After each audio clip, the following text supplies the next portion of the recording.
حضرت مولانا سیف الرحمان صاحب دامت برکاتہم العالیہ حیدرآباد سے تشریف لائے، جو کہ سیکرٹری جنرل ہیں پاکستان شریعت کونسل کے، تشریف لائیں اور آپ کے سامنے اپنے خیالات کا اظہار فرمائیں۔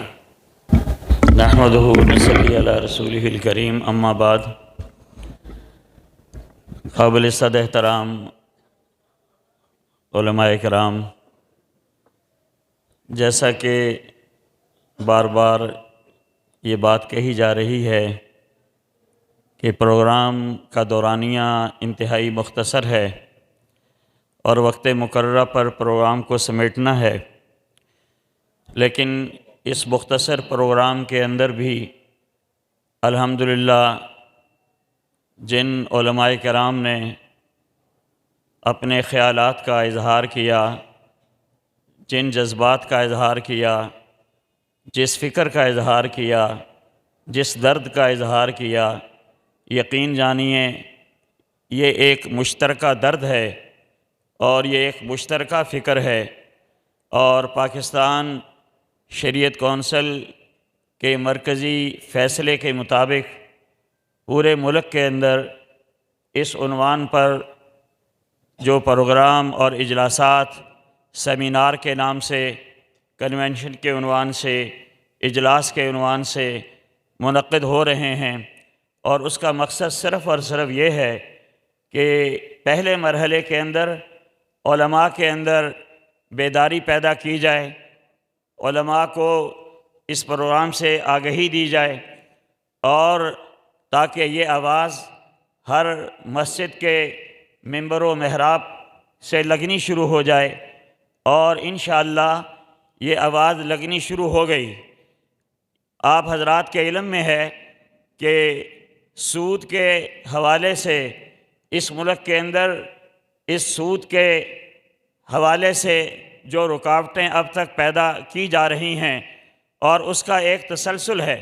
باوجود اس کے کہ جیسے مجھ سے پہلے ساتھیوں نے کہا کہ یہ ملک اسلام کے نام پر بنا، اور اس ملک کے بانی قائد اعظم محمد علی جناح نے اسٹیٹ بینک کے افتتاح کے موقع پر اپنی اس خواہش کا اظہار کیا کہ میں یہ چاہتا ہوں کہ اس ملک کا نظام معیشت جو ہے یہ مغربی خطوط کے اوپر نہیں بلکہ اسلامی خطوط کے اوپر استوار ہو، اور پھر اس کے بعد اس ملک کے اندر جتنے آئین بنے، خواہ وہ 58 کا آئین ہو، وہ 62 کا آئین ہو، وہ 73 کا آئین ہو، اور ہر آئین کے اندر اس شق کو شامل کیا گیا، اور اس شق کے مطابق حکومت وقت کی ذمہ داری میں اس بات کو شامل کیا گیا کہ وہ ربا اور سود کے خلاف اقدام کرے گی اور اس کو ختم کرنے کی کوشش کرے گی، اور پھر اس سے بھی بڑھ کر سن 1977 کے اندر اسلامی نظریاتی کونسل کے ذمے یہ کام لگایا گیا، اور اس نے ایک اپنی مفصل سفارشات مرتب کر کے سن 80 کے اندر پیش کر دیں، اور اس کے بعد عدالت نے فیصلہ دے دیا، لیکن پھر اس عدالتی فیصلے کے سامنے اور اس کو اپیل کے ذریعے سے اور ایسی رکاوٹیں ڈالی گئیں کہ برس گزر گئے، اور 20 سال سے زیادہ عرصہ گزر گیا، اور اس کے بعد بھی وفاقی شرعی عدالت کا جو 22 اپریل کا فیصلہ آیا ہے، اور اب اس فیصلے پر عمل درآمد کے خلاف بھی کس طریقے سے رکاوٹ کے تانے بانے بنے جا رہے ہیں، اور یہ ایک وہی سوچ ہے، یہ وہی فکر ہے جو لادینیت کی اور مغرب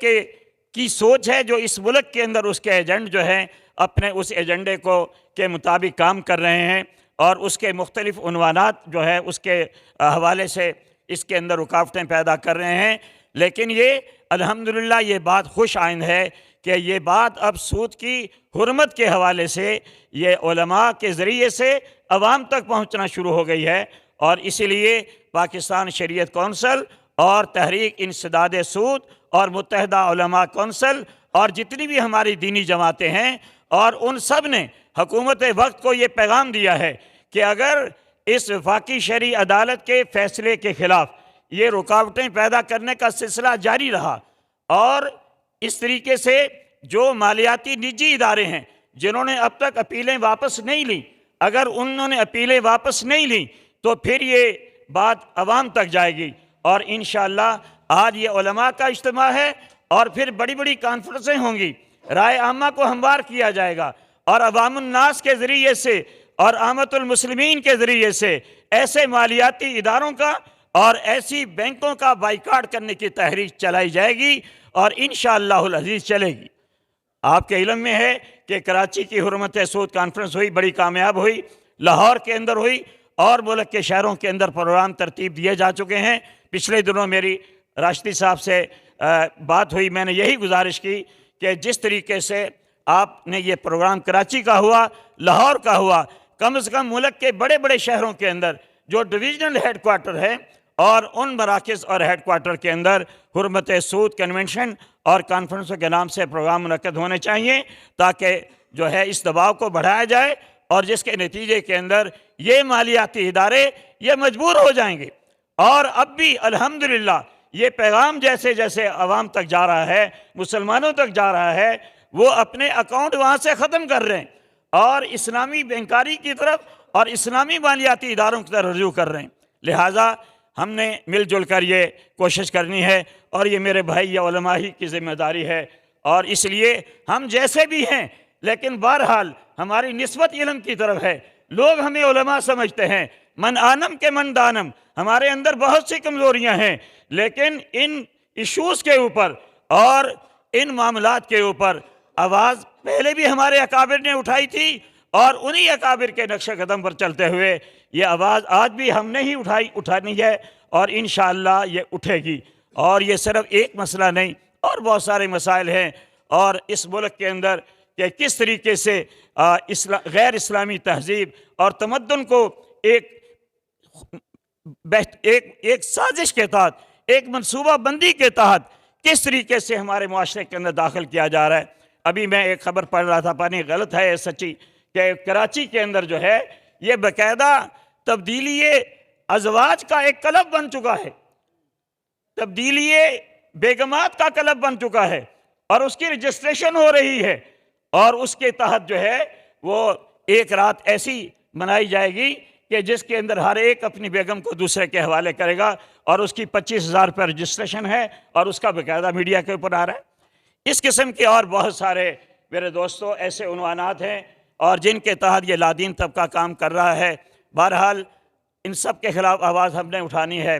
اور ہمیں اس کے اوپر فخر ہے کہ انشاءاللہ ہماری اس آواز کی بدولت جو ہے یہ تبدیلی آئے گی، اور انشاءاللہ یہ آواز اتنی قوی اور توانا بنے گی کہ یہ تمام مالیاتی ادارے جو ہیں یہ مجبور ہو جائیں گے اور اپنی اپیلیں واپس لیں گے، اور اس ملک سے سود کا خاتمہ ہوگا۔ اللہ تبارک و تعالی ہمارا حامی و ناصر ہو، ہمارے